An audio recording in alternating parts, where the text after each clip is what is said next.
அன்பு தமிழ் நெஞ்சங்களுக்கு ஆஸ்ட்ரோ தமிழ் மகளின் இனிய வணக்கங்கள். இன்றைய பதிவில் தனுசு ராசியில் பிறந்த நண்பர்களே, தமிழ் புத்தாண்டு பிறக்க போகுதுங்க. பிறக்க போகின்ற இந்த தமிழ் புத்தாண்டு உங்களுக்கு எப்படி இருக்க போகுது? உங்களுடைய தலையெழுத்து மாறுமா மாறாதா?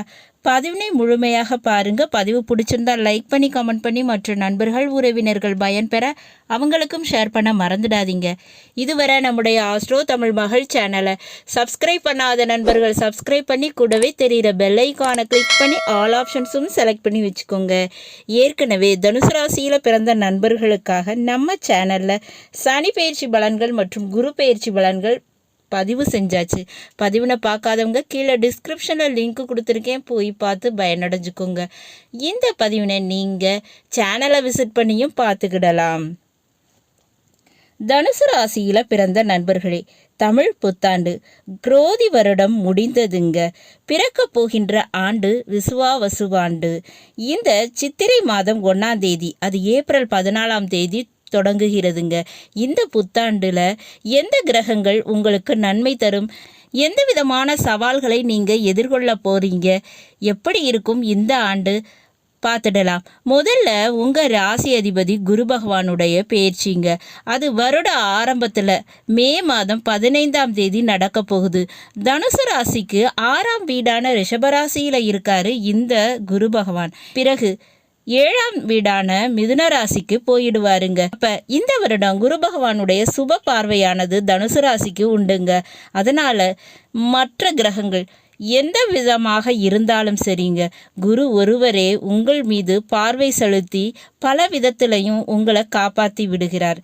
சரி, குரு பகவான் எப்படி என்னெல்லாம் கொடுக்க போறாரு? தமிழ் புத்தாண்டுக்கு பிறகு வீடு, மனை, வண்டி வாகனம் வாங்கக்கூடிய யோகம் இருக்குங்க. திருமண வாழ்க்கையில் திருப்பங்கள் ஏற்பட வாய்ப்பு இருக்கு. மேலும் இந்த 4ஆம் வீட்டில் ராகு, சுக்கிரன், புதன் இந்த கிரகங்கள் எல்லாம் சேரப்போகுது. சனி பகவானும் அங்கதாங்க இருக்காரு. அப்ப இந்த 4 கிரகங்களினுடைய சேர்க்கை இந்த தமிழ் புத்தாண்டின் ஆரம்பத்தில் இருக்க போகுது. அதுல இந்த புதன் நீசமாக இருந்து இந்த வருடம் தொடங்குகிறது. அதனால என்ன நடக்கும் அப்படின்னு பார்த்தீங்கன்னா, தொழில் ரீதியான மாற்றத்தை எதிர்பார்க்கலாம்ங்க. தொழில் விஷயத்தில் முதலீடு பண்ணுவீங்க அல்லது வீடு கட்ட உங்களை ரெடி பண்ணிக்குவீங்க. சுக்கிர பகவான் உச்சமாக இருக்காருங்க. புதிய காதல் மலரும். இந்த தமிழ் புத்தாண்டுக்கு பிறகு இது நடக்குங்க.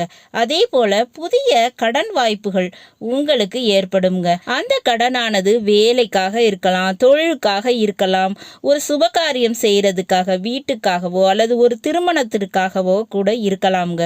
புதிய கடன் ஏற்பட வாய்ப்பு உண்டு. இன்னொரு பக்கம் வரவேண்டிய பணமும் வந்து சேரும். இதுல எந்த விதமான மாற்று கருத்தும் இல்லைங்க. இப்ப ராகு பகவான் 4ஆம் வீட்டுல இருக்காரு. ஆனா அவர் மே மாதம் பயிற்சியாகி 3ஆம் வீட்டுக்கு போயிடுவாரு. அப்ப கூட பிறந்தவங்களோட பிரிவு ஏற்படும். அவங்கள திருமணத்திற்காகவோ அல்லது ஒரு வேலை வாய்ப்புக்காகவோ விட்டு பிரிய வேண்டிய வாய்ப்பு இருக்குங்க. மேலும் இந்த செவ்வாய் பகவான் நீசமடைகிறது, அதாவது கடகராசியில இருக்காரு. இது ரொம்பவே விசேஷம் உங்களுக்கு. 12ஆம் வீடான விருச்சக ராசிக்கு அதிபதி தாங்க இந்த செவ்வாய். அவர் நீசம் அடைவது பெரிய விரய செலவுகளை குறைக்கும். லா அண்ட் ஆர்டர் பிரச்சனை, கோர்ட்டு கேஸு பிரச்சனை, சகோதர சகோதரி வழியில செலவுகள் இதெல்லாம் குறையுங்க. காலி இடம், காலி மனை இதில் அதிகமான செலவுகள் செஞ்சிட்டு இருந்தீங்கன்னா அது குறையும். பிள்ளைகளால் ஏற்பட்ட பிரச்சனை, தொந்தரவு இதெல்லாம் குறையுங்க. செலவுகளும் குறையும். இதுக்கு வாய்ப்பு அதிகமாக உண்டு. காதலால் ஏற்பட்ட தேவையில்லாத செலவுகள் குறையும். அழகு, ஆடம்பர பொருட்கள் மற்றும் ஆன்மீகம், சேவை இந்த மாதிரியான விஷயத்துல ஏற்பட்ட செலவுகள் குறையும். இதனால இரட்டை செலவு காணாமல் போகிறது. இந்த தமிழ் புத்தாண்டுல 2 வழியில செலவு இல்லாமல் இருக்கலாம். அதனால தைரியமாக இருக்கலாம்ங்க. இப்ப கேது பகவான் அவர் உங்க தனுசு ராசிக்கு 10ஆம் வீட்டுல இருக்காரு. இனி அவர் மே மாதம் பயிற்சியாகி 9ஆம் வீடான சிம்ம ராசிக்கு போயிடுவாரு. அப்ப மே மாதத்திற்கு பிறகு தொழில் கொஞ்சம் கொஞ்சமாக முன்னேற்றம் காணும். கஷ்டத்திலிருந்து மீண்டு வந்துடுவீங்க. அதனால கவலை வேண்டாம். இந்த தமிழ் புத்தாண்டுக்கு பிறகு எதிரிகள் கொட்டம் கொஞ்சம் அடங்குங்க. அதே போல தனுசு ராசியில பிறந்தவங்களுக்கு குரு பார்வை கிடைப்பதால தெய்வ அருளும் ஆன்மீக ஈடுபாடும் அதிகமாக இருக்குங்க. எப்பேற்பட்ட கஷ்ட நஷ்டம் மற்றும் கவலைகள் இருந்தாலும் சரி, கண் திருஷ்டி, பில்லி, சூனியம், ஏவல் இந்த மாதிரியான பிரச்சனைகள் இருந்தாலும் சரி, அதிலிருந்து விடுபட உங்களுக்கு தெய்வ அருள் நிச்சயமாக கிடைக்கும். நீங்க காப்பாற்றப்படுவீங்க. ஜாதக ரீதியாக தோஷம் இருந்தாலும் இந்த குரு பகவானுடைய பார்வை இருப்பதால உங்களுக்கு சுபமங்கல காரியங்கள் வீட்டில் தங்கு தடையின்றி நிச்சயமாக நடைபெறுங்க.